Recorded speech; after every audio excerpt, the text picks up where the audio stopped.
If the increase or expansion in the supply of money can result in the creation of jobs and production, while the decrease or contraction results in the loss of jobs and production, what exactly was gained and lost? What was the point? Let's now consider how money is created and regulated by the government and its central bank. For this example, we will use the United States and its central bank, the Federal Reserve. The expansion and contraction of the money supply is what really creates the so-called business cycle you hear about in classic economics. This cycle is largely controlled and manipulated by the central bank by way of interest rates. An interest rate is a fee charged to a borrower for the use of credit, or an amount of money. All money in the U.S. economy and virtually every other economy in the world is created out of debt through loans. Every dollar in someone's wallet is borrowed from the banking system. This is important to understand. All money is created out of debt. Thus, the rate by which the money comes into existence depends on how much a person is willing to pay in interest to acquire that loan. The commercial banks base their interest rates on values set by the central bank. When the Federal Reserve lowers its interest rates, so do the commercial banks, and credit or borrowing becomes less expensive.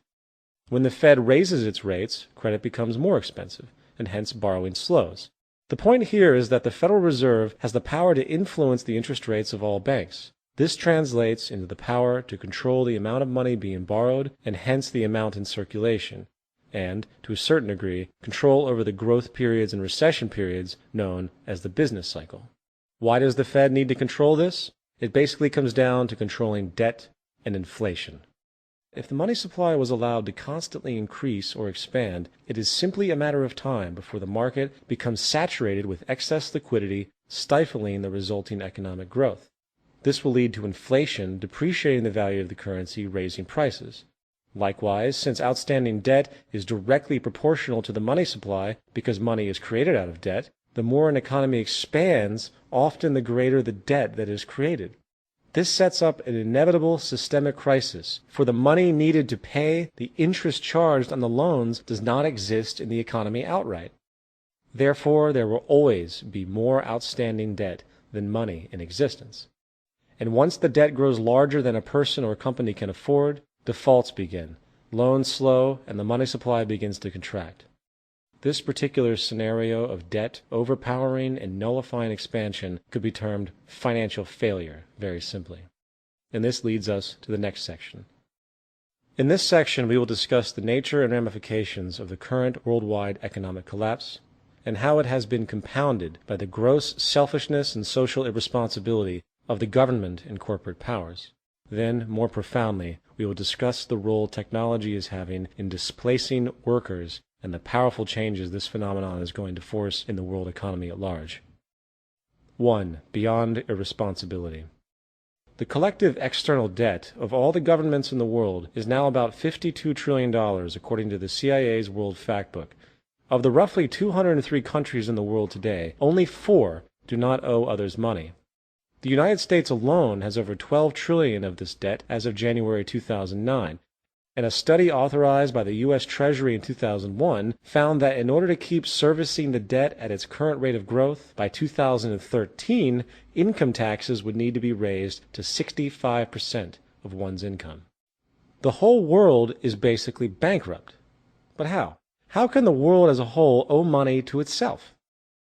Obviously, it's all nonsense. The monetary system is nothing more than a game. Those in positions of social power alter the rules of the game at will.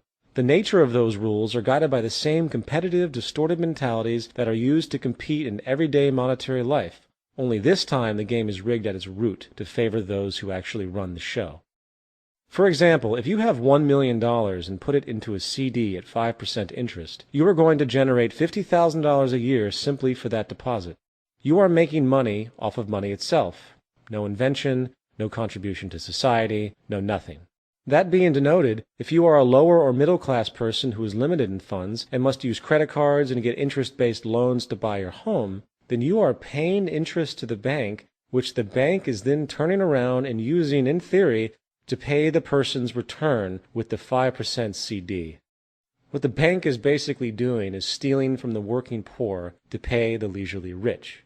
Simply put, the social stratification we see in the world today is maintained and guaranteed by the monetary system's underlying mechanisms. That reality aside, let's return to the subject of the so-called business cycle. When money is added to the money supply, that money is then typically put to use for some reason. Very often these reasons include starting a business, buying a home, investing in the stock market, etc. This increase in the money supply often translates into so-called economic growth and hence the boom period of the business cycle. Unfortunately, money cannot be added to the economy indefinitely, for the debt and inflation caused by the expansion will eventually overcome the growth benefits. When problems begin to arise after periods of monetary expansion, such as rising debt levels, slowing people's desire to take on new loans, the central bank and government regulators have basically two choices. They can either 1. Attempt to continue the expansion by infusing even more money, often by lowering the interest rates, making credit cheaper, or 2. Let the contraction, hence recession, run its course, raise the interest rates, and bring the economy back to some kind of equilibrium. As far as history is concerned, the pattern has been for them to do both, basically with the idea being to ease the recession by increasing liquidity. The reasoning is simple. It is politically unpopular for the ruling class to have unemployed, poor citizens. This can lead to contempt for leadership and instability. Therefore, there is always the game of placating the public with false security in order to avoid the truth coming out about the inherent dysfunctionality of the monetary system itself. The result of this easing of the contraction simply delays the inevitable, and since the U.S. government has eased virtually every contraction period since the Great Depression by infusing more money into the system, a doomsday scenario likely awaits. The big contraction, and it might be happening right now. As noted earlier, money cannot be added into the economy indefinitely, for the debt and inflation caused by the expansion will eventually overcome the growth benefits. This is what is now happening on a massive scale, and no intervention to ease this crisis is likely to work. Why? Mainly because the debt levels are way too high. The total debt of the U.S. government plus its citizens' private debt was about $53 trillion in 2007. This is simply an absurd amount of debt.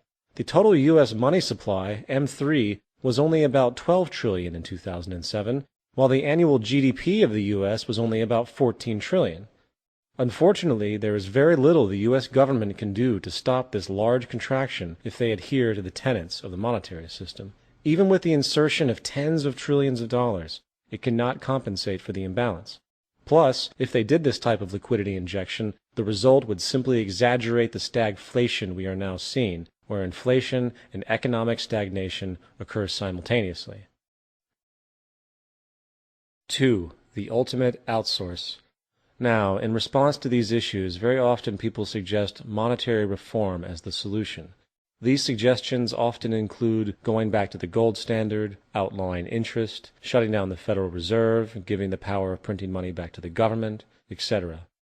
While these reforms and others all pose logical merits to a certain degree, they do not recognize an overshadowing, little discussed phenomenon that has accelerated since the 20th century, nullifying the monetary system in and of itself: the replacement of human labor with machines. At the core of the economic system itself is the mechanism of labor for income. Our entire economic system is based on human beings selling their labor as a commodity in the open market. If humans do not have the option to work for a living, then the monetary system as we know it is over.